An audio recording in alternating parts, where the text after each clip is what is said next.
The highly anticipated T20 International Series between the West Indies and South Africa is set to bowl off on Friday at the Brian Lara Stadium in Trinidad and Tobago. Once again, here's Ronaldo Adams with a preview of Friday's opening T20 International.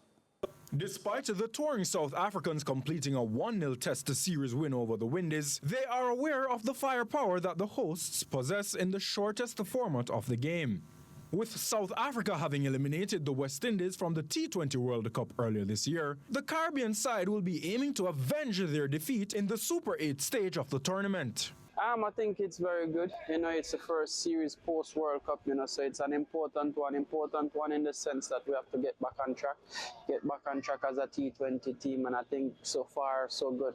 The West Indies have opted to rest all-rounders Andre Russell and Jason Holder, as well as pacer Alzarri Joseph, who was rested for the 2-match Test series. This presents an opportunity for other players to impress the selection panel.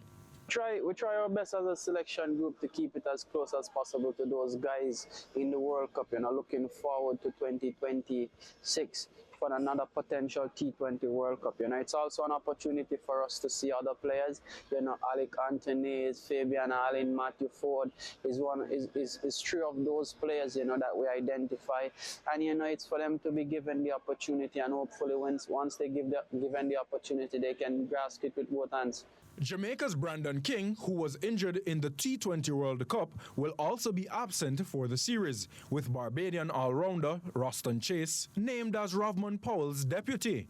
Well, obviously it's a new role for me, but I'm quite an experienced guy in terms of cricket. Not really T20 for West Indies, but cricket-wise I'm very experienced. I think I'm a very knowledgeable person, and even before being the vice captain, I think Rovman would come to me for a lot of suggestions and ideas. So I just think it's just a case where I just need to continue communicating with him and bringing my knowledge and experience to him to help us go out there and win games and fight through any situation that may arise. Only 6 players from South Africa's 15-member squad who contested the final of the ICC T20 World Cup will participate in the upcoming T20 series, as the likes of Quinton de Kock, David Miller, Heinrich Klaassen and Kagiso Rabada have all been given the series off. Ronaldo Adams, CVM Sports.